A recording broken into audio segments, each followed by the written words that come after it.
Hello everyone. So welcome to this training in Trainers Methodology Level 1. So ngayon, ituturo ko sa inyo paano gawin yung competency-based curriculum. So ito guys, ang gagawa lamang nito is yung walang available na ma-download na competency-based curriculum. So para malaman nyo kung meron kayong CBC or wala, is puntahan nyo yung ginawa kong video on how to download and submit training regulation, competency-based curriculum, and self-assessment guide. So dito guys, makikita nyo yung kung paano i-download. Kasi hindi lahat ng qualification ay meron ito. So kung wala kayong ma-download, so that's the time na gagawa tayo ng sarili nating CBC, kasi hindi tayo makapag-proceed to the next activity or sa next task kung wala tayong CBC. Pero make sure guys na na-download nyo yung training regulation, kasi hindi kayo makakagawa ng CBC kung wala tayong training regulation. Ang gagawin lamang natin dito sa CBC is yung partial lamang, no? Hindi po ito full qualification, kundi yung selected lang na competency. So isang competency lang ang gagawin natin, yung in-identified natin as training gaps. So meron tayong provided na template, ito, which is download nyo lang. So to download this template is you need to click this 3 bullets on the right side, upper right side, then open a new window, and then click lang natin yung download icon. Yan. Then browse natin kung saan natin i-save yung ating file. So sa sample video na ito is punta lang tayo doon sa aking folder na pagsiban nito. Yan. So click save. So pwede na natin i-close ito kasi tapos na tayong mag-download. Yan. So close natin. Open natin yung file, no? Pwedeng i-click natin dito to open the file.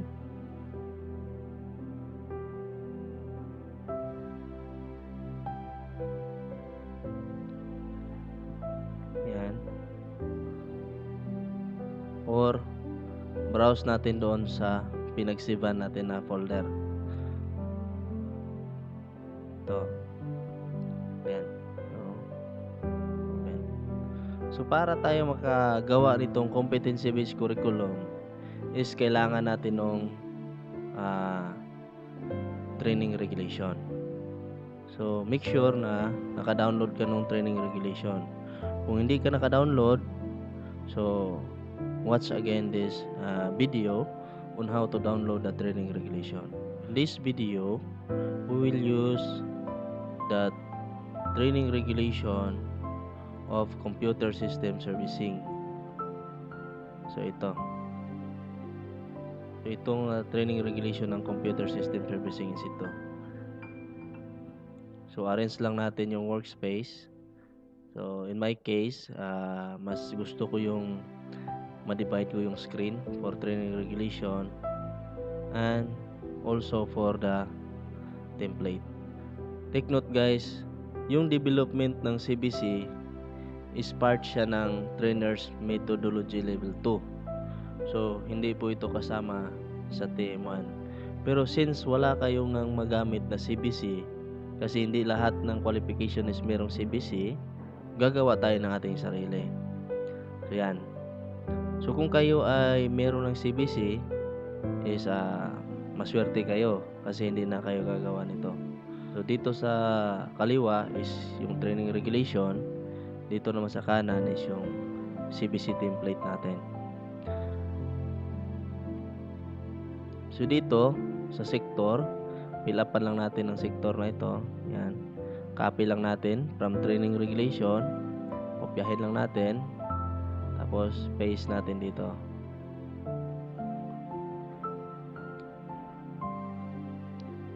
Yung qualification title naman, kopyahin lang natin and paste natin dito sa qualification.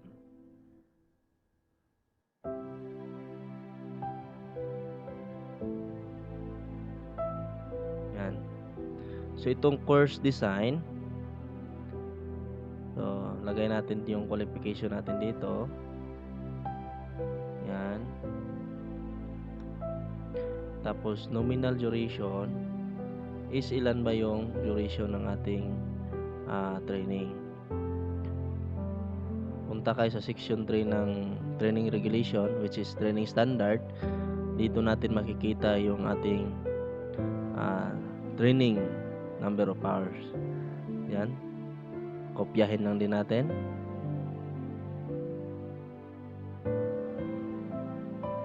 Tapos paste natin dito. Yan. So pwede nyo ring i-type manually, pero in my case copy paste lang. Itong course description is ito. Under sa section 3, which is training standard, merong course description. So copy lang natin yung course description and then paste natin dito.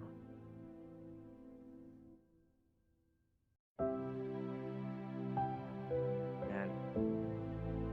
So yung entry requirements naman under sa training standard, dito sa ibaba on section 3.3, yan, 3.3, training entry requirements.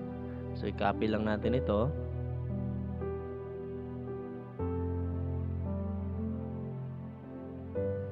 Yan. Tapos paste natin dito.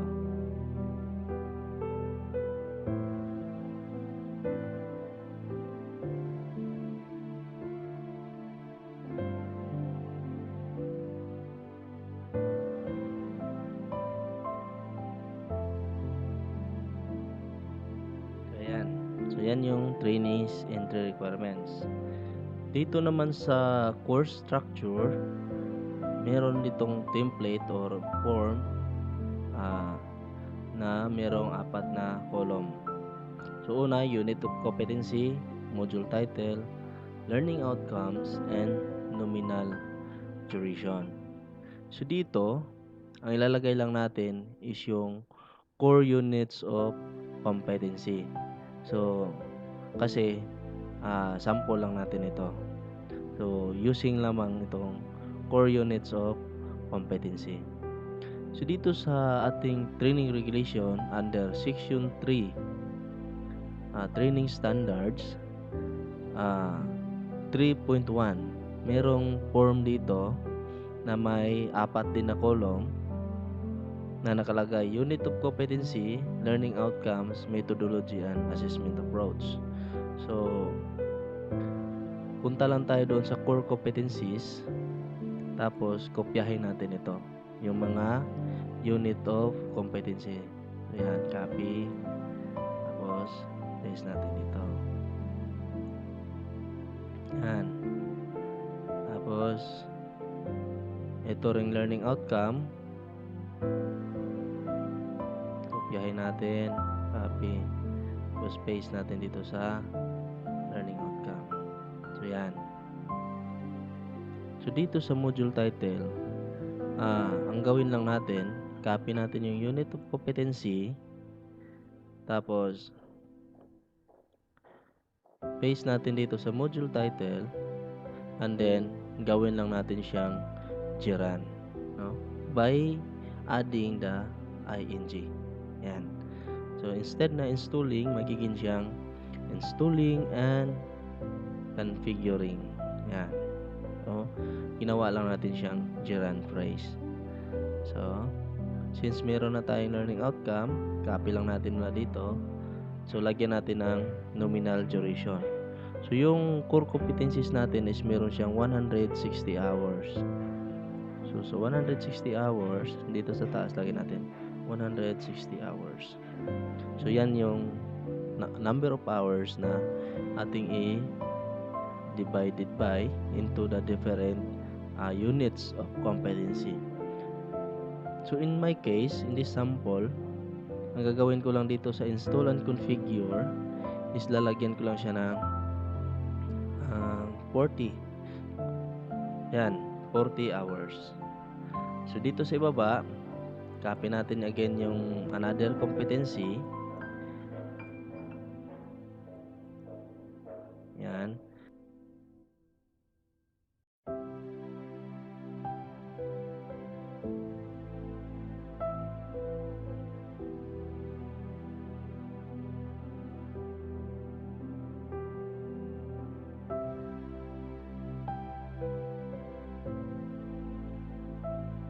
So total number of hours, kung total natin siya, so 40 plus 40 equals 80, plus 30 equals 110, plus 50 equals 160. So tukma tayo doon sa ating nominal duration nga 160 hours. So dito sa ibaba, which is resources. So sa resources, punta tayo doon sa training regulation under section 3.4. Yan, may makikita tayong list of tools, equipment, and materials. So ito mga tools na ito is kopyahin natin dito sa under sa tools column. Ayan, copy. Yan, ito yung mga tools na gagamitin. Copy lang natin.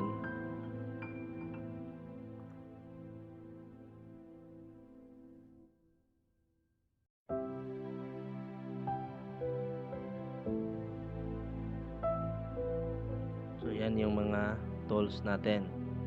Sa equipment naman, so ito, mga equipment. So kopyahin lang natin yung mga equipment. Yan. Copy, under dito rin sa second column, which is equipment, paste natin dito.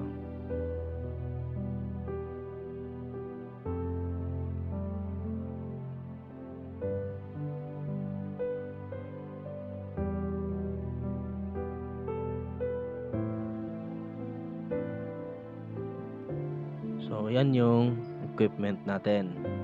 So dito naman sa materials, so ito, kopyahin naman natin itong mga materials. So copy natin dito din sa third column, which is materials. So yan.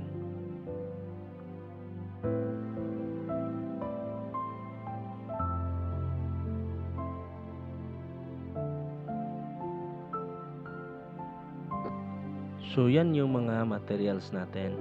Kaso mayroon pa tayong ibang mga kailangan sa training. Itong mga installer. So since computer tayo, necessary itong mga installer. So i-add din natin ito doon sa ating mga resources. So dito, lagyan lang natin ng table. So dito, under sa tools, ito, so draw lang tayo ng table.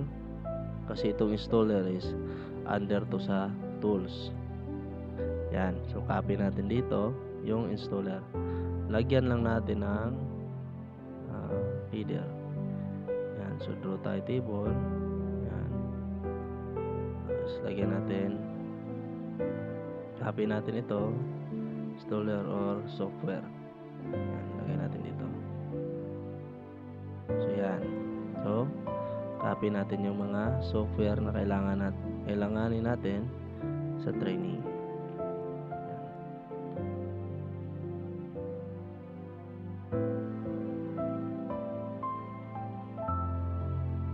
So yan yung installer natin. Tapos dito, mayroon namang additional. Itong ating resources. So resources, under ito sa lagay natin ito sa dito na lang sa materials, no? Draw tayo again ng table. Lagay natin dito.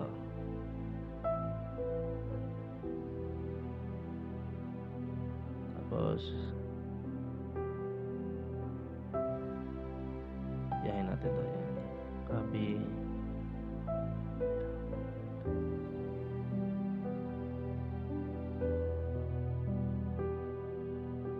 Ayan. So, yan na yung ating resources.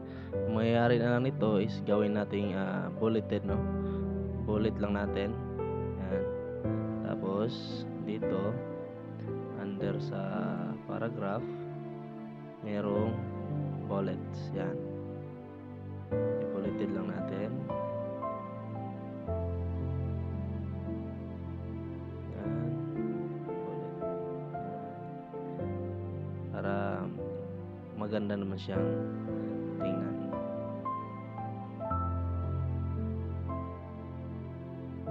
So, yan, di ba? So, okay na. Meron na tayong resources. So, dito naman sa assessment methods is puntahan natin yung training regulation. Pwede natin makita ito sa section 3.1. Yan. May makikita tayo ditong assessment approach.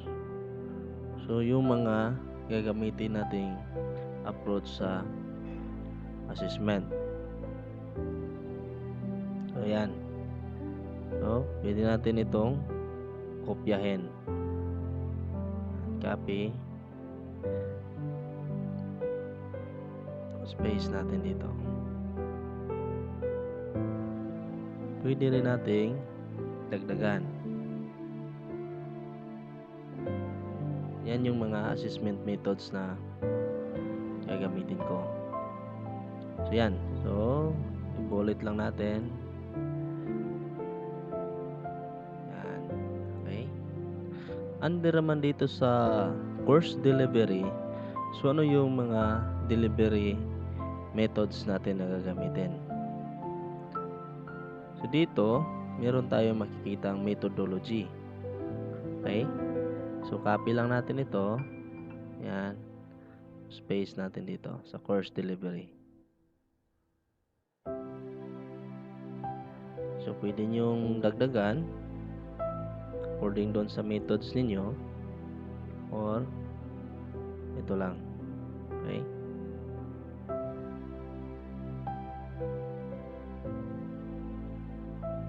So, in my case, lalagyan ko lang to ng cell-based instruction. Cell-based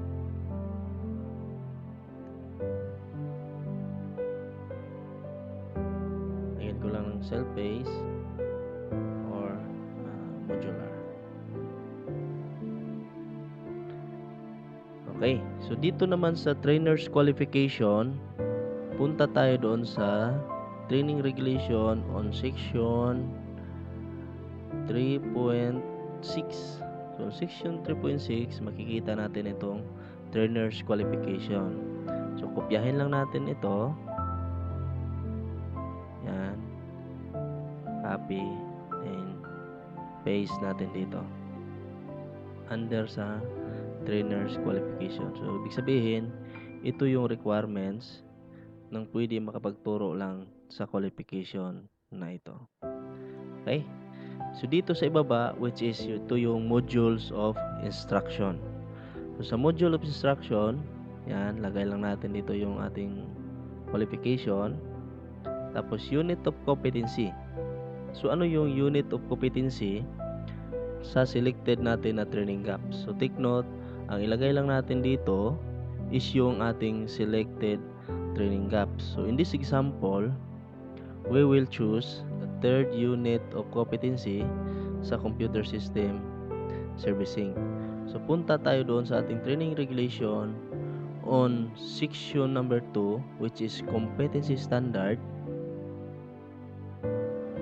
So, ito yon. So, ito na. So, ito yung section 2 ng training regulation competency standard. So, tapos, punta tayo doon sa ating unit of competency identified as training gaps. So, punta tayo doon sa identified as training gaps natin na unit of competency on core unit competency number 3, which is set up computer server. So, ito. Kopya lang natin ito.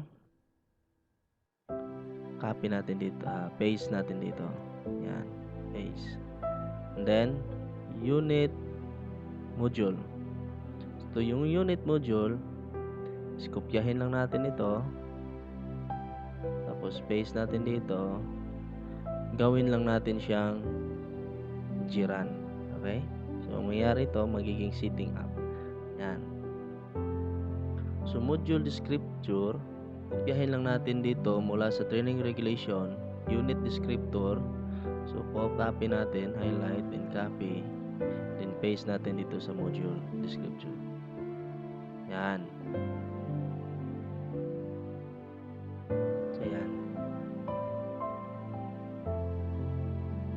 So, dito naman sa nominal duration, so, kanina, kung napapansin nyo, ginawa natin, may nakalagay dito na nominal duration.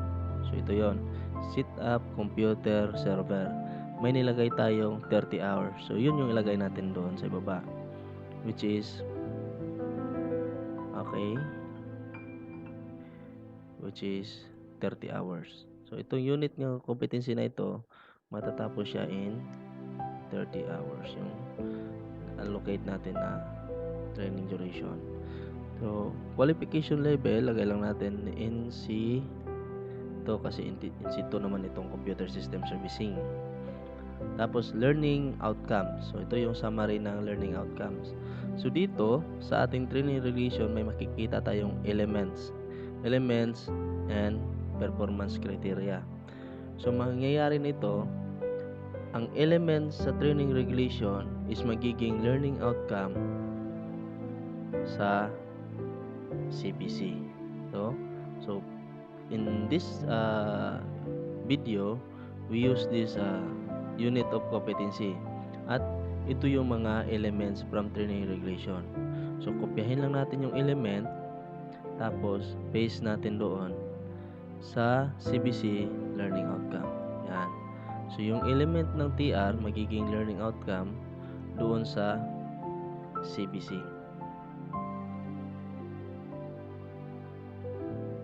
So, ayan na.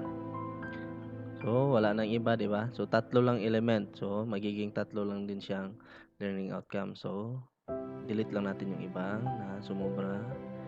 Yan. Okay. So, meron na tayong learning outcome. So, dito sa ibaba, meron namang LO1. So, galing dito sa learning outcome 1. So, copy natin ito. Set up user access. Copy. And paste natin dito kasi ito yung LO1. So, pinakauna siya, number 1. Lagay natin dito. Ito namang assessment criteria is manggagaling ito sa performance criteria sa training regulation. So, sa training regulation, meron tayong performance criteria. So, ito yung element number 1, set up user access na nagiging LO1 sa CBC. So, sa ibaba, mayroong assessment criteria. So, from training regulation, performance criteria, copy lang natin itong performance criteria sa TR at i-paste natin dito sa ating CBC under sa assessment criteria. So, yung performance criteria sa TR is magiging siyang assessment criteria sa CBC.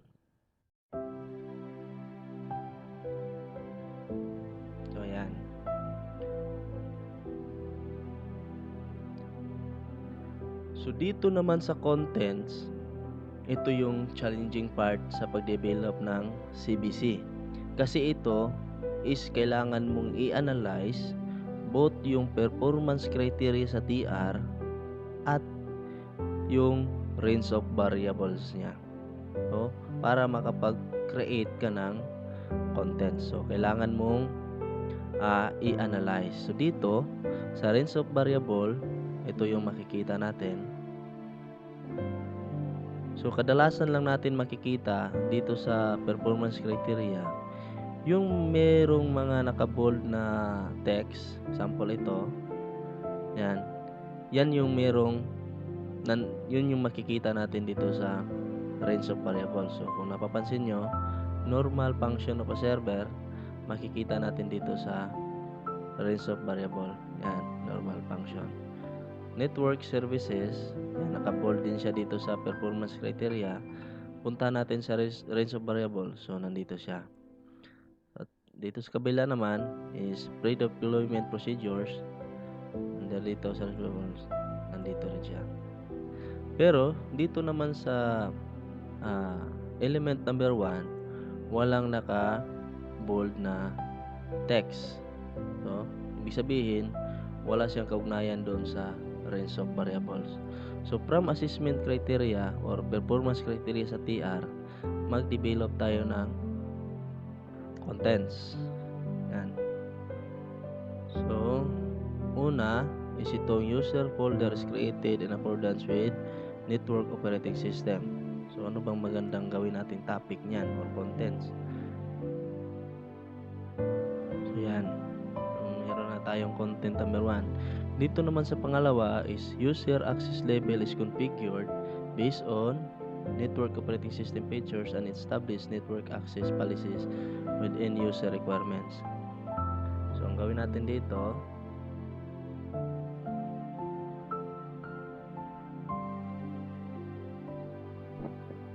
ayan. So, dito naman sa pangatlo, mangyari niyan is security check is performed in accordance with established network access policies and user requirements.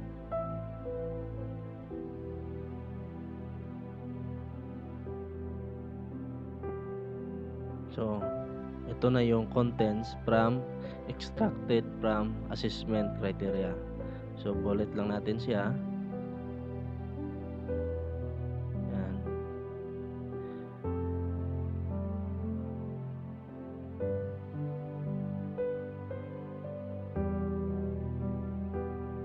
So, yan. So, meron na tayong contents. Dito naman sa condition, so, punta tayo dito sa range of variables, tapos evidence guide. Dito is merong resource implication. Okay? So, ang iba dito is meron itong resources. So, ito, the following resources must be provided. So, dapat ma-provide ito doon sa estudyante. So, siyempre, ilagay natin dito under sa learning materials una. So, lagyan natin ng CBLM. So, ito yung condition na ibibigay natin sa trainees para makapag-perform siya ng task. Yan. Tapos, dito naman sa equipment, lagay natin ito. Kailangan meron siyang PC or computer at server. Yan. Tapos dito naman sa tools, kailangan meron siyang network operating system. Ito yung software. Okay. Copy natin.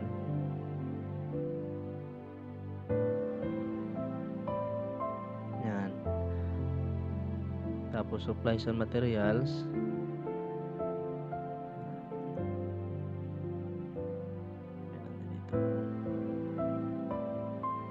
So, ayan yung mga lagay natin.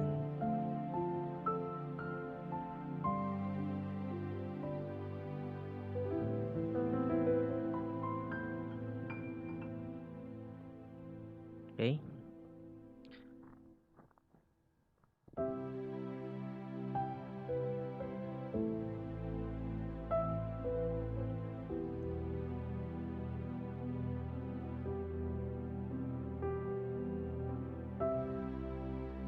Ayan. So, pwede nyo itong dagdagan. Okay? So, pwede kayo magdagdag dito kung ano yung ipoprovide nyo sa trainees para makapag-perform siya doon sa task. So, ano yung mga methodologies na gagamitin natin dito? So, yung methodologies is from the above. May ginawa tayong ito yung mga methodologies. So, copy lang natin ito.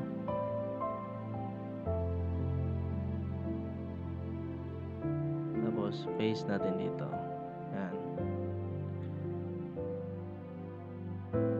Assessment methods. So, galing din dito sa itaas. Kopyahin natin to. Yan. Or, meron din dito sa from training regulation, pwede natin kopyahin itong methods of assessment na nanggaling dito. Ayan. So, copy natin. At paste natin dito. Ayan. Under sa assessment methods.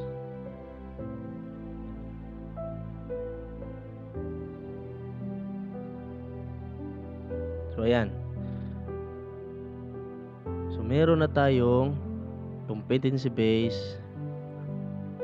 So, meron na tayong CBC sa isang unit of competency lang. Kasi ito yung gagawa natin ng CBLM.